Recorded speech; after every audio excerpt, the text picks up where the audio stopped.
Merci beaucoup. Beaucoup de questions déjà qui sont chacun dans nos têtes sur en même temps ce que ça peut impliquer comme manque des États-Unis, notamment dans certaines situations. Alors soit parce que ces situations ont été créées par ces interventions, en tout cas pour les Européens, soit parce que quand même l'idée que les États-Unis ne seraient pas au rendez-vous de certaines crises ou de certaines tensions créerait en soi, je dirais, une sorte de manque d'équilibre dont les autres pourraient profiter, comme profitant d'un recul américain pour eux s'engager sur ces voies qui sont peut-être pas positives, mais voilà, c'était juste pour faire une transition. Nicole, je te passe la parole. Merci beaucoup. D'abord, je suis que tu m'aies demandé de commenter la conférence de Phil Gordon, que je connais depuis longtemps et avec lequel, en 2003, nous avions toujours des discussions vives, mais toujours policées, civilisées. Et je dois dire que vous avez devant vous... C'était toi et policé, c'était lui. Voilà, tu as tout compris. C'est toujours comme ça avec toi, mais... Moi, je ne suis pas policée. Si. Non, ce que je veux dire, c'est que Phil Gordon fait partie de ce que l'Amérique peut produire de mieux. C'est vrai ? Restez assis. Mais je suis non seulement policée, mais franche. Peut produire de mieux en termes de courtoisie, d'intelligence, de compréhension, de volonté de comprendre l'autre au lieu de lui dénier immédiatement toute originalité, de connaissance et d'intérêt pour l'Europe. Je pense que tu dois être aujourd'hui aux États-Unis une espèce menacée. Je ne sais pas si tu es même une espèce en voie de disparition. Les élections prochaines nous le diront, mais donc je suis très heureuse qu'on puisse encore te découvrir aujourd'hui.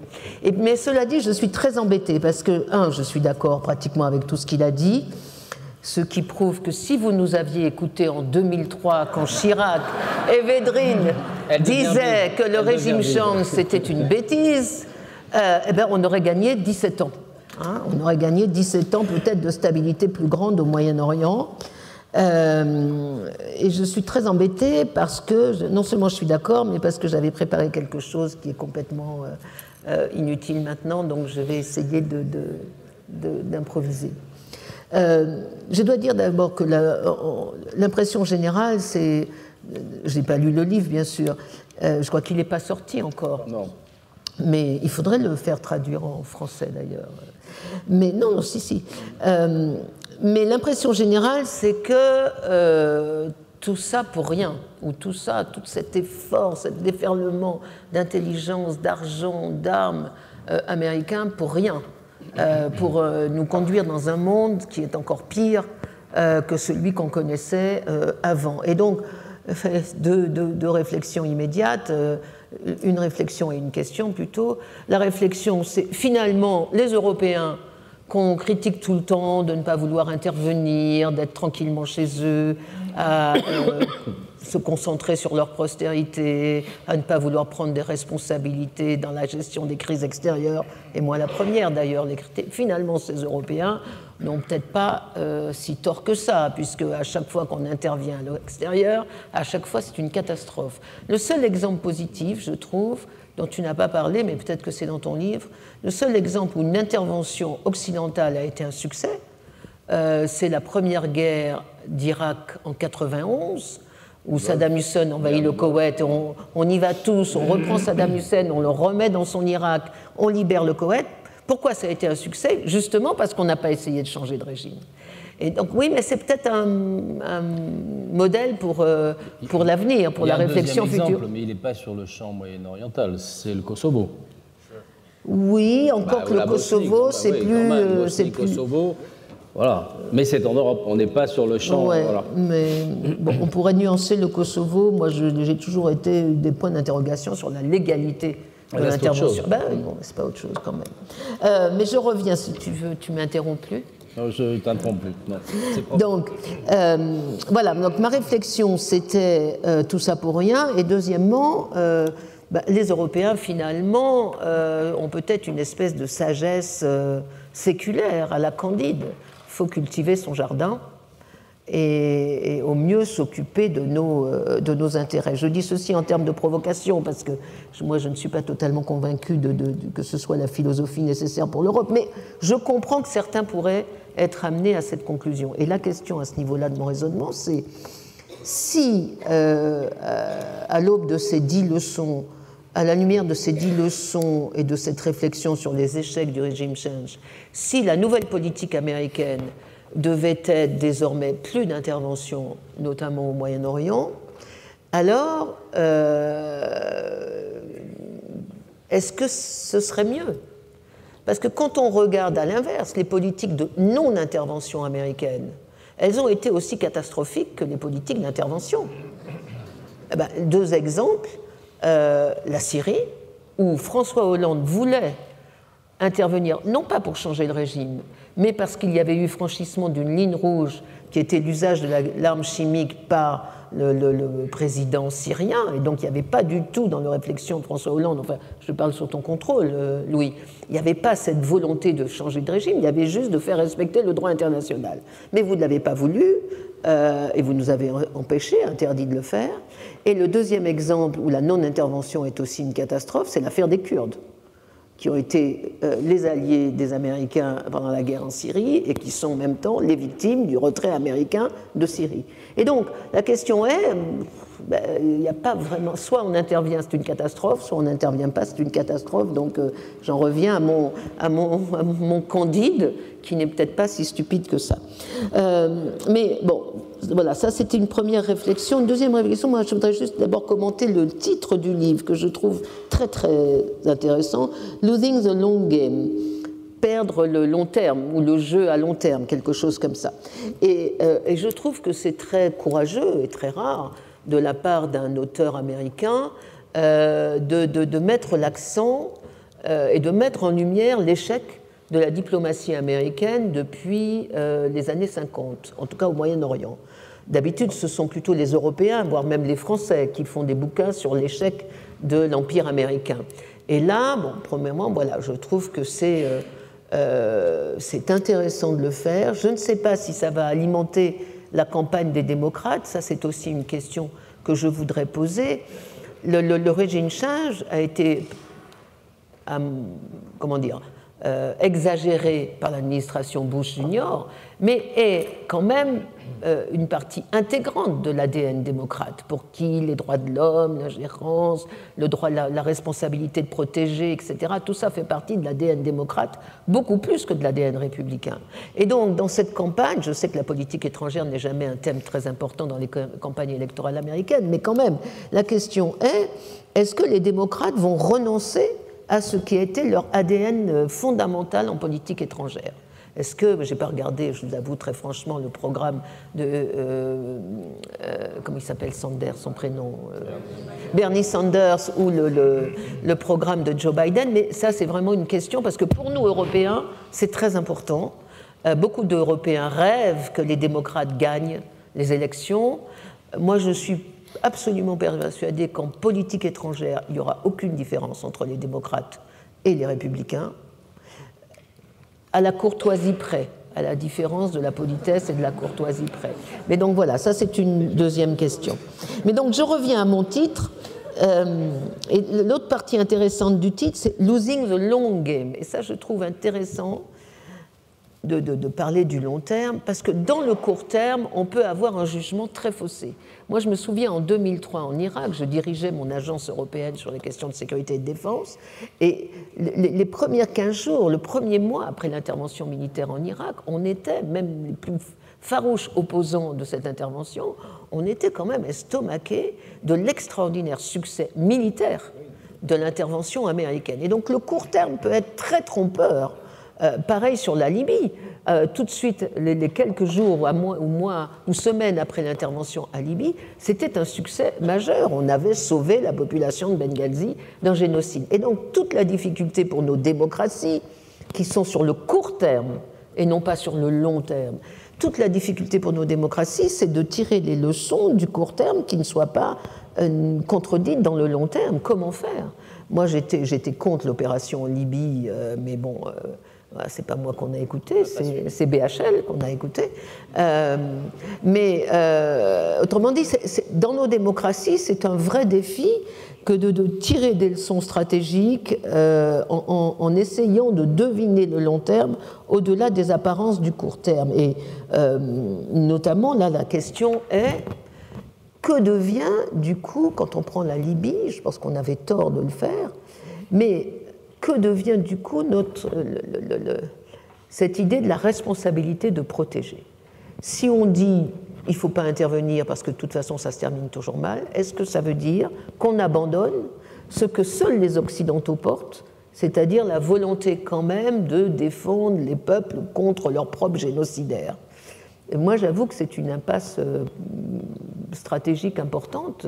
Moi, j'ai plutôt la tendance à conclure qu'il ne faut rien faire, mais je reconnais que pour une démocratie, c'est très difficile de conclure que finalement le devoir de protéger doit être oublié. Qu'est-ce que j'avais d'autre encore? Oui. Alors, le régime change, et là c'est peut-être une critique que je vais quand même pouvoir te faire.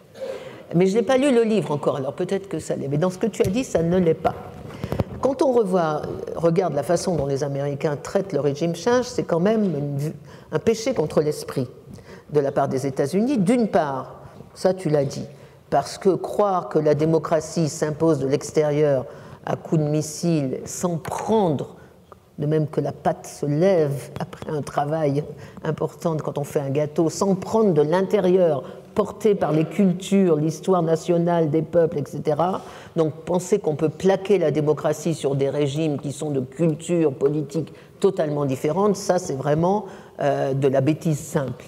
Mais ce qu'il y a aussi dans la façon dont les Américains, et ça c'est ce qu'on vous a dit en 2003, que c'était bête, mais il y a aussi dans le régime dans la façon dont les Américains pensent le régime change, il y a aussi une hypocrisie absolument phénoménale.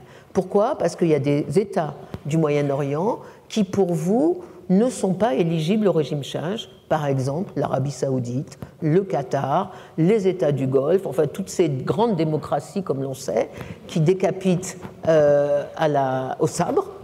Pour la peine de mort, on décapite au sabre en Arabie Saoudite, et ça n'effleure aucune administration américaine, qu'elle soit démocrate ou républicaine, que ces pays-là auraient besoin d'un bon petit régime change. Donc ça, c'est une question.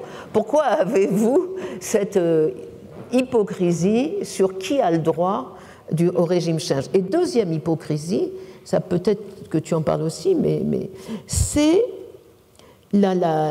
ce qui est le régime change pour les Américains, ce n'est pas l'imposition de la démocratie, c'est l'imposition d'une démocratie favorable aux États-Unis.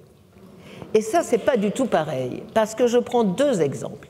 Le premier exemple, c'est 2006, des élections démocratiques dans les territoires occupés, surveillées par 900 observateurs européens. J'étais à l'Union européenne à l'époque, donc je m'en souviens très très bien. Ces élections parfaitement démocratiques amènent au pouvoir, donnent la majorité au Hamas. Alors là, les Occidentaux n'avaient absolument pas prévu ça. On pensait que c'était l'OLP qui allait gagner traditionnellement, le Hamas. Eh bien, qu'avons-nous fait, nous, Européens, mais vraiment taraudés par la diplomatie américaine, c'était ne pas reconnaître le résultat des élections libres, ne pas reconnaître le Hamas comme gouvernement légitime, peut-être avec de bonnes raisons, c'est depuis classé comme un mouvement terroriste.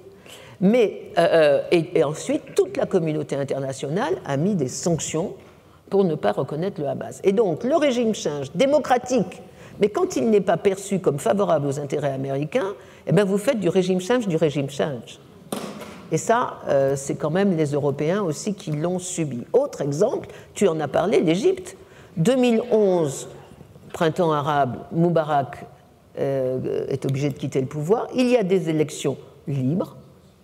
Les élections mettent au pouvoir M. Morsi, frère musulman, librement élu en Égypte. tout le monde s'inquiète en Occident, et qu'est-ce qui se passe? On encourage, j'imagine, moi je ne suis pas dans les services, un coup d'État militaire du général Sissi, qui prend le pouvoir en juillet 2013, applaudi par toutes les démocraties occidentales. Donc les démocraties occidentales applaudissent un régime change qui instaure une dictature contre une démocratie qui avait porté au pouvoir les frères musulmans.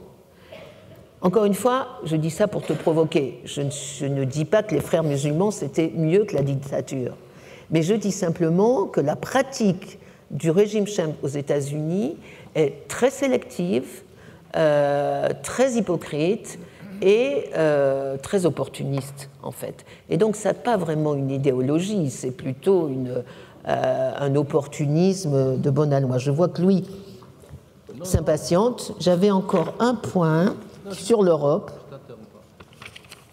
J'avais un point sur l'Europe. Oui. Mais je n'ai pas le temps, hein, c'est ça. Si, tu as le temps, vas-y. Non, parce que j'ai encore des points. Alors, cherche ton... non, juste pour préciser... Ne me prends pas mon temps.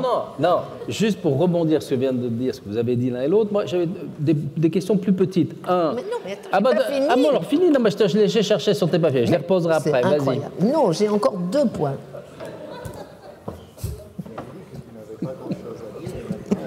C'est parce que tu me fais réfléchir. Non, sur l'Europe, le régime, tu l'as dit, le régime change en Europe, il a existé aussi, pendant la guerre froide et après la guerre froide. Et là, on peut avoir un jugement beaucoup plus nuancé. Le régime change pendant la guerre froide, il ne s'est pas fait par des interventions militaires, forcément, puisqu'on avait la dissuasion nucléaire qui empêchait toute intervention de l'Ouest contre l'Est. Mais il a été fait par les États-Unis, et moi je trouve relativement bien fait, par un certain nombre de procédés politiques, par Radio Free Europe, qui a été un instrument absolument extraordinaire, par le soutien aux dissidents, par la détente même, le soutien à la politique allemande de détente. Donc là, pendant la guerre froide, on ne peut pas dire que le régime change a été un total échec, ni un total succès. Parce que quand ces pays d'Europe centrale et orientale se sont libérés, ils l'ont fait tout seuls, ils l'ont fait d'eux-mêmes. Mais depuis la guerre froide, on a vu que le régime change continue d'exercer son attrait pour une certaine administration américaine.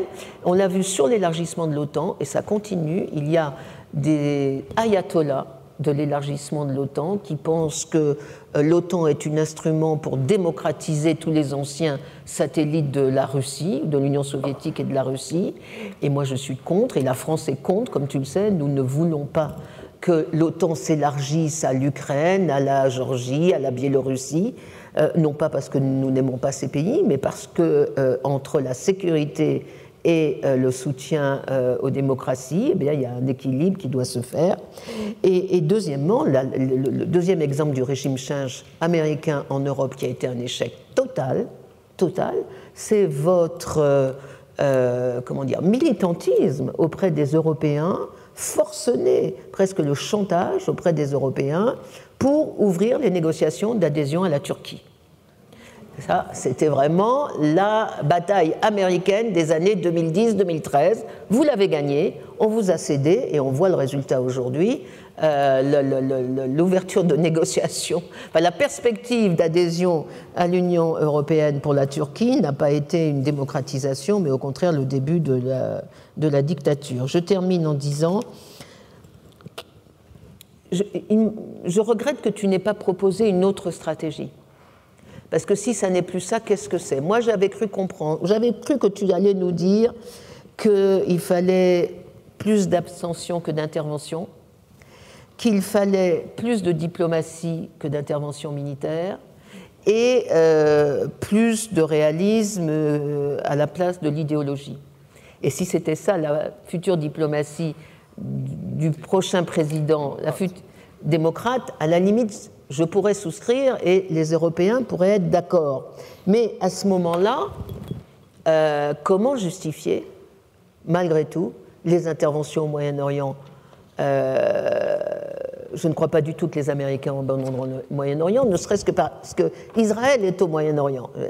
Géographiquement, c'est comme ça. Et donc, je ne crois pas que les Américains peuvent se désinvestir du Moyen-Orient. Mais donc, si c'est ça, la politique, comment on convainc les Européens qui aiment les droits de l'homme, la défense de la démocratie, etc. Comment on convainc les Européens si on devient plus réel politique que Kissinger? Voilà. Merci Nicole. Je vais laisser Philippe répondre. Non, moi je voulais juste rebondissant sur vos deux... Moi, on n'est pas applaudi, moi. Ah mais si, on va t'applaudir. Ah bah, je suis désolé. Mais ici, tu as ton fan club, donc c'est pas...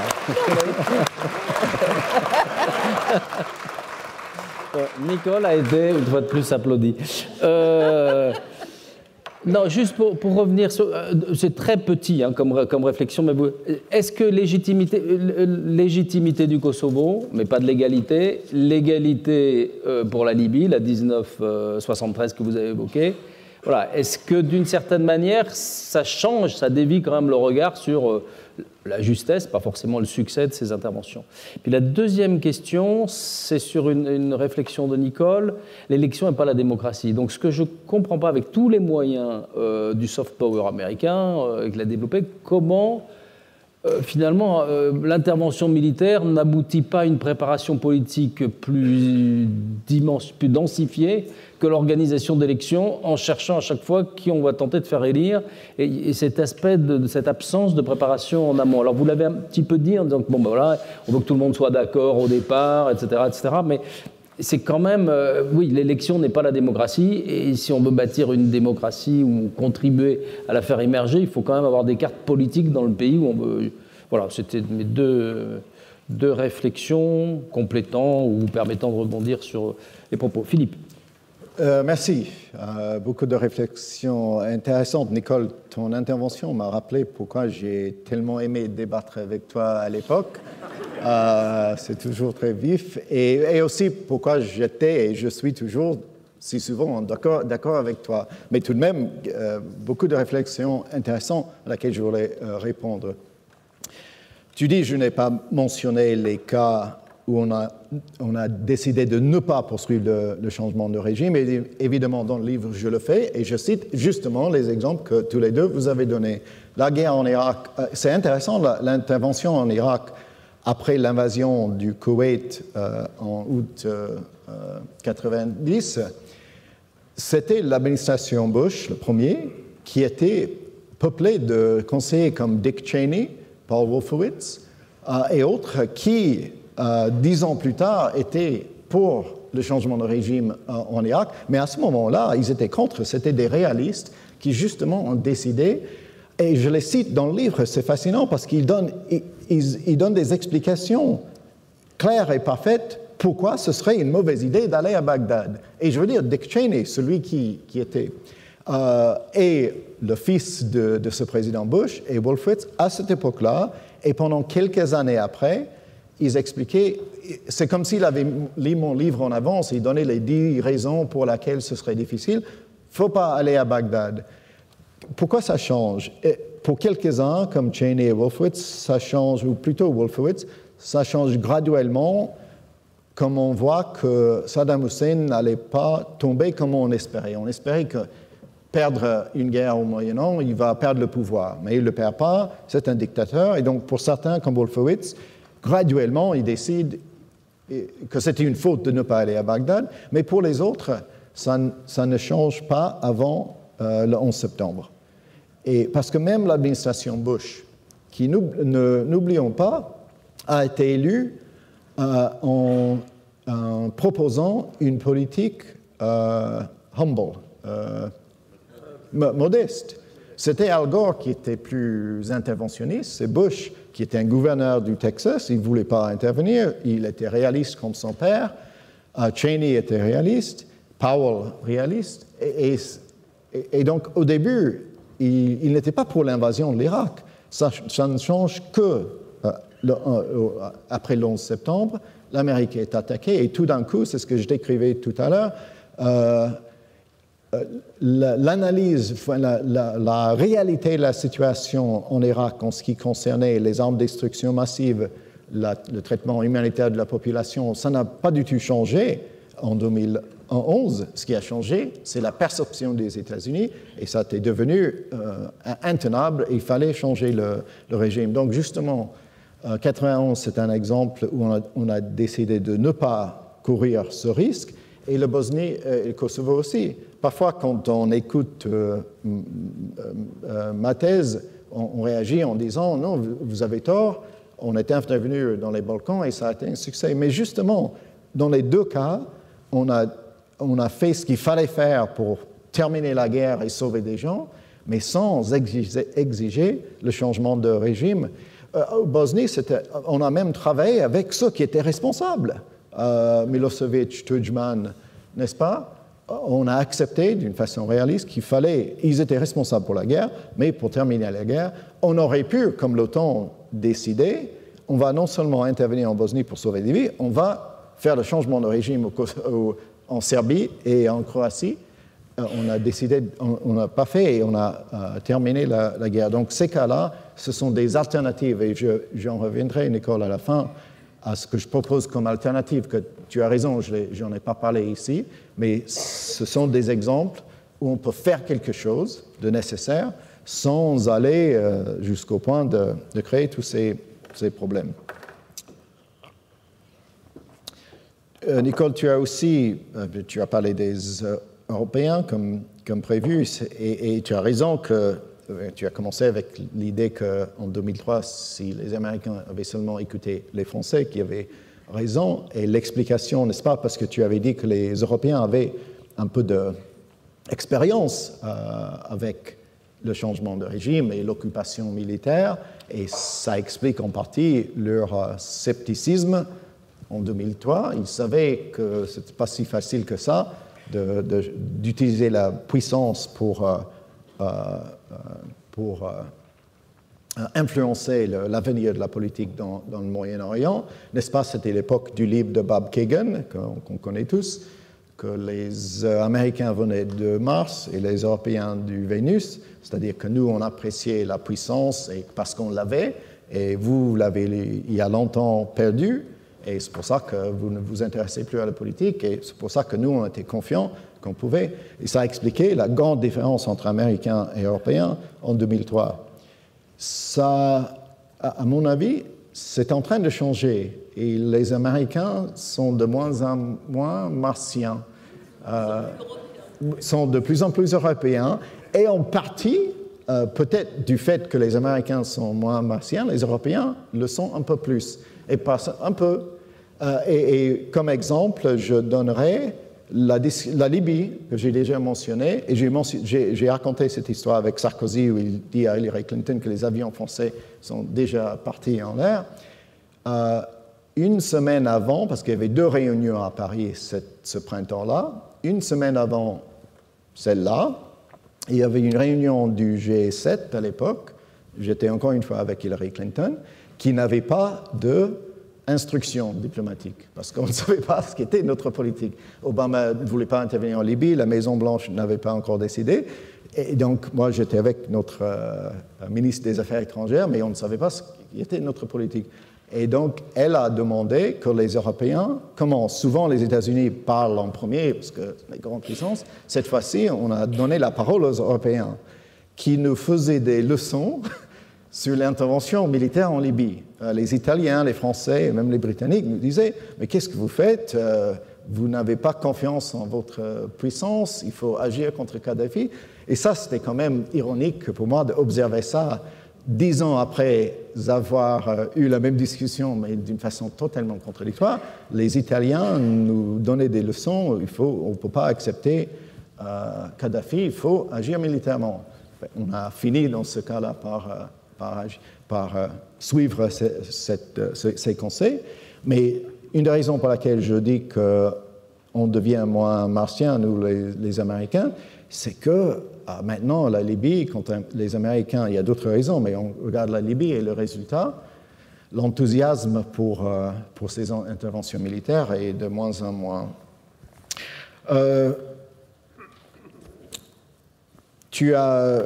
Évidemment, tu n'as pas encore, Nicole, lu mon livre parce qu'il n'existe pas encore, mais il est disponible sur Amazon, des ventes avancées, si vous voulez.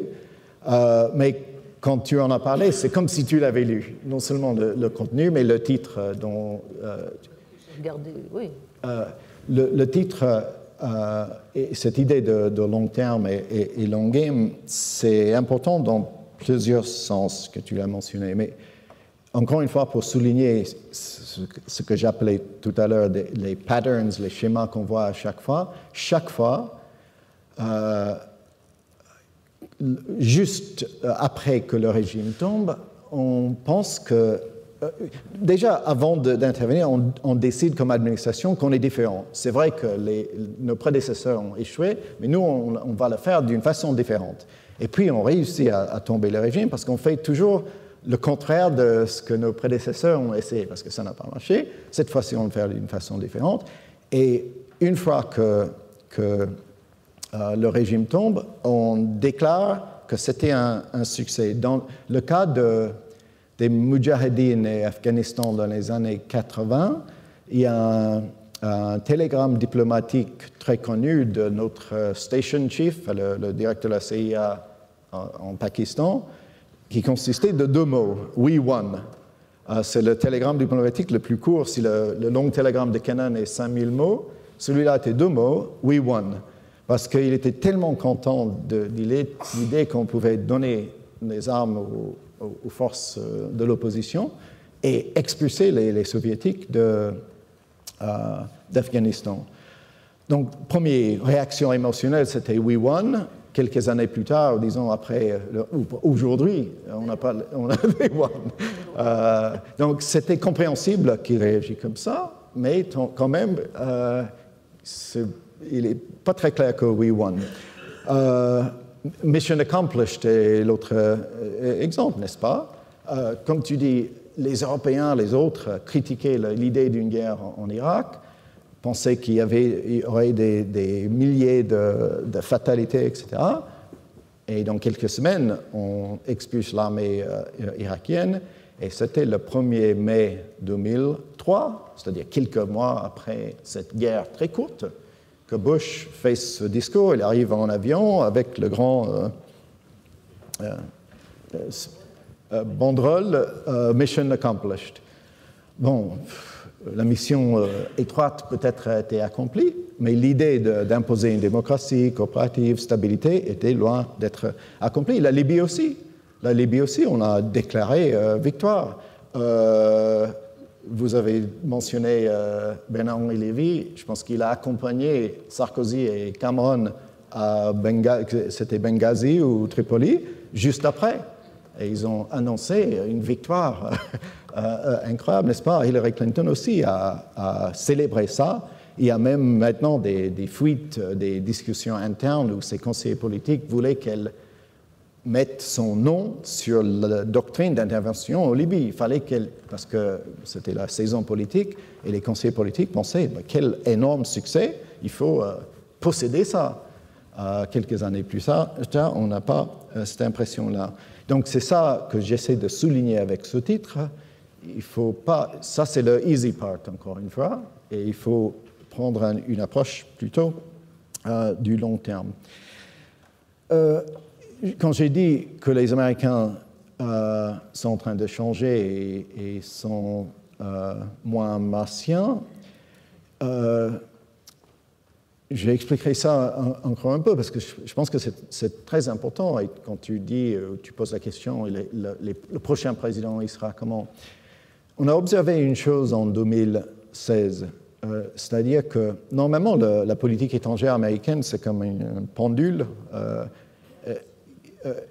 Après une période de puissance et d'interventionnisme et de confiance, on a des déficits, on a des coups de guerre et on élit un président contraire.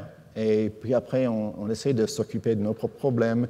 Et puis après, le pendule repart de l'autre côté. Vraiment, depuis des décennies, c'est comme ça, je pourrais mentionner les présidents, mais vous voyez ce que je veux dire. En 2016, ça ne s'est pas passé. C'est-à-dire qu'on avait George W. Bush, n'est-ce pas? Extroverti, invasion de l'Irak, puissance américaine, on peut transformer le monde. Puis après, 8 ans et les coups, Barack Obama, le contraire.